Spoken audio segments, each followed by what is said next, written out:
नमस्कार। आज हम बात कर रहे हैं जे कृष्णमूर्ति की एक बहुत ही अहम किताब पहली और अंतिम स्वतंत्रता पर।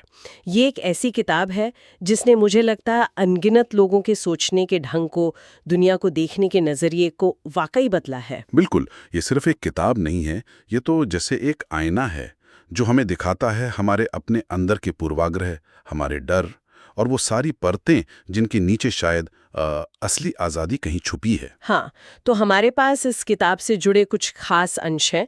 चलिए सीधे उन पर बात करते हैं और देखते हैं कि कृष्णमूर्ति के मुख्य विचार क्या थे और आज भी वो इतने ज़रूरी क्यों लगते हैं। सही। हमारी कोशिश यही रहेगी कि किताब के मर्म को, मतलब उसके सबसे ज़रूरी विचारों को पकड़ सकें। हाँ, और कृष्णमूर्ति की शुरुआत ही आप देखें तो एक बड़े क्रांतिकारी विचार से होती है। वो कहते हैं कि सच्ची स्वतंत्रता कहीं बाहर नहीं है। अच्छा। हाँ, वो हमारे अपने मन की जो कंडीशनिंग है ना, मतलब समाज, परंपरा, धर्म, इन सब ने जो हमारे दिमाग में आदतें, मान्यताएं डाल दी हैं, उनसे मुक्त होने में है। जब हम इन अदृश्य जंजीरों को पहचानना शुरू करते हैं, तभी शायद आज़ादी की पहली झलक मिलती है। तो इसी सोच से जुड़ा उनका एक और खास विचार है कि मन का अवलोकन ही क्रांति है। अब ये सुनने में तो सरल लगता है, पर इसे क्रांतिकारी क्यों कहा? ज्यादातर क्रांतियां तो बाहरी दुनिया में होती हैं ना। हाँ, क्रांतिकारी इसलिए क्योंकि हम बदलाव हमेशा बाहर ढूंढते हैं, समाज में, सिस्टम में, दूसरों में। सही बात है। कृष्णमूर्ति कहते हैं कि असली लड़ाई और उसका हल, दोनों का सेंटर हमारा अपना मन है। अपने विचारों को, अपनी भावनाओं को, रिएक्शंस को बिना सही गलत का लेबल लगाए बस देखना, जिसे वो कहते हैं साक्षी भाव।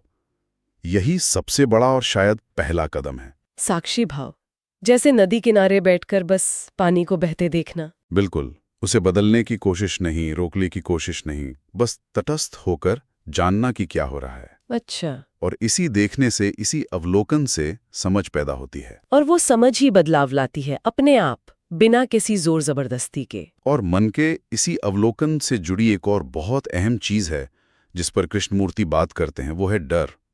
उनका नजरिया इस पर भी काफी अलग है। हाँ बिल्कुल। वो कहते हैं डर को समझो, उसे दबाओ मत। जबकि हम तो अक्सर यही करते हैं, या तो भागते हैं डर से या अनदेखा करते हैं, है ना? और उससे वो और गहरा हो जाता है। कृष्णमूर्ति कहते हैं डर को पूरी तरह देखो, पूरी जागरूकता से। कैसे? मतलब क्या देखें? उसकी जड़ कहाँ है, वो काम कैसे करता है, क्या वो किसी पुराने अनुभव से आ रहा है या भविष्य की किसी कल्पना से।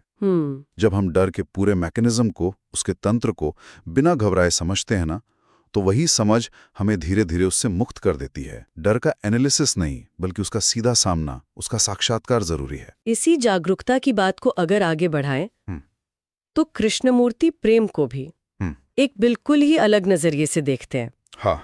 वो कहते हैं जहां लगाव है, ईर्ष्या है, कब्जा करने की भावना है, वहां प्रेम नहीं हो सकता।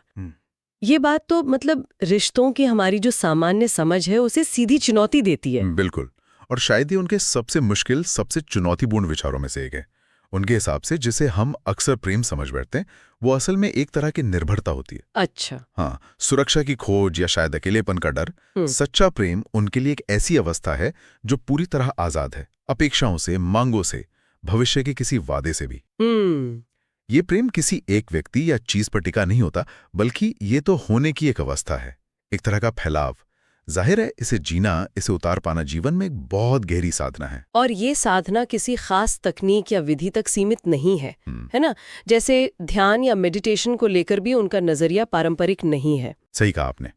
उनके लिए ध्यान का मतलब ये नहीं कि बस कुछ मिनट आंख बंद करके बैठ गए या कोई मंत्र जाप कर लिया। तो फिर क्या है?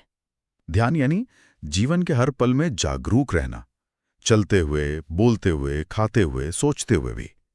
अपने विचारों के प्रति, अपनी भावनाओं के प्रति, अपने आसपास की दुनिया के प्रति एक लगातार सजगता। अच्छा, तो ये कोई प्रैक्टिस नहीं है? नहीं, ये कोई अलग से करने वाली प्रैक्टिस नहीं, बल्कि जीने का एक तरीका है। खुद को हर क्षण जानने की एक सतत कंटिन्यूअस प्रक्रिया। और खुद को जानने की इसी प्रक्रिया में एक बहुत बड़ी रुकावट है, जिसे कृष्णमूर्ति बार बार पॉइंट आउट करते हैं। वो है किसी भी तरह की अथॉरिटी को मान लेना। हाँ। चाहे वो कोई गुरु हो, कोई शास्त्र हो या कोई विचारधारा, उसे बिना सवाल किए मान लेना। बिल्कुल, क्योंकि उनका मानना था कि जब हम किसी बाहरी सत्ता को, चाहे वो कोई इंसान हो या किताब, अपने से ज्यादा जानने वाला मान लेते हैं, तो हम अपनी खुद की खोज करने की, खुद समझने की जो क्षमता है उसे कम कर देते हैं। तभी आती है जब हम सीधे अपने अनुभव से सीखते हैं, किसी और के बताए रास्ते पर आंख मूंद कर चलने से नहीं। सवाल पूछना, संदेह करना, खुद जांचना, यही आत्मज्ञान का मार्ग है उनके अनुसार। वाकई उनकी बातें सीधी चोट करती हैं। भाषा भले ही सरल हो, लेकिन हर वाक्य सोचने पर मजबूर करता है, अपने अंदर झांकने पर, अपने बनाए हुए भ्रमों पर, विश्वासों पर सवाल उठाने को उकसाता है। हाँ, ऐसा लगता है जैसे वो जवाब नहीं दे रहे हैं, बल्कि हमें सही सवाल पूछना सिखा रहे हैं। यही उनकी खासियत है। वो समाधान थाली में परोसकर नहीं देते, बल्कि हमें उस दिशा में देखने को प्रेरित करते हैं जहां समाधान मिल सकता है, और वो दिशा है हमारे अपने भीतर। तो अगर हम संक्षेप में कहें तो ये किताब पाठक को सचमुच झकझोर देती है और गहरे आत्मनिरीक्षण के लिए प्रेरित करती है। ये कोई ऐसी किताब नहीं जो पढ़कर तुरंत अच्छा महसूस हो। नहीं, बिल्कुल नहीं। बल्कि एक गंभीर और शायद किसी के लिए जीवन बदल देने वाली आत्मिक यात्रा का एक तरह से निमंत्रण है। निश्चित रूप से ये उन लोगों के लिए है जो वाकई आत्मज्ञान की तलाश में है, जो अपने मानसिक बंधनों से, अपने डरों और भ्रमों से मुक्त होना चाहते हैं और जीवन को सिर्फ गुजारना नहीं, बल्कि पूरी जागरूकता और समझ के साथ जीना चाहते हैं। और जैसा कि किताब इशारा करती है, एक विचार जिसके बारे में आगे सोचा जा सकता है, शायद वो ये है, हाँ, कि अगर कोई सच में अपने जीवन की गहराइयों में उतरना चाहता है, अगर कोई सच में खुद को जानना चाहता है, तो ये किताब सिर्फ पढ़ने के लिए नहीं, जीने के लिए है। शायद असली जवाब हमारे भीतर की उस गहरी चुप्पी में छिपा है, जहां कोई विचार नहीं, कोई द्वंद्व नहीं, सिर्फ शुद्ध अस्तित्व है। क्या उस चुप्पी को सुनना संभव है?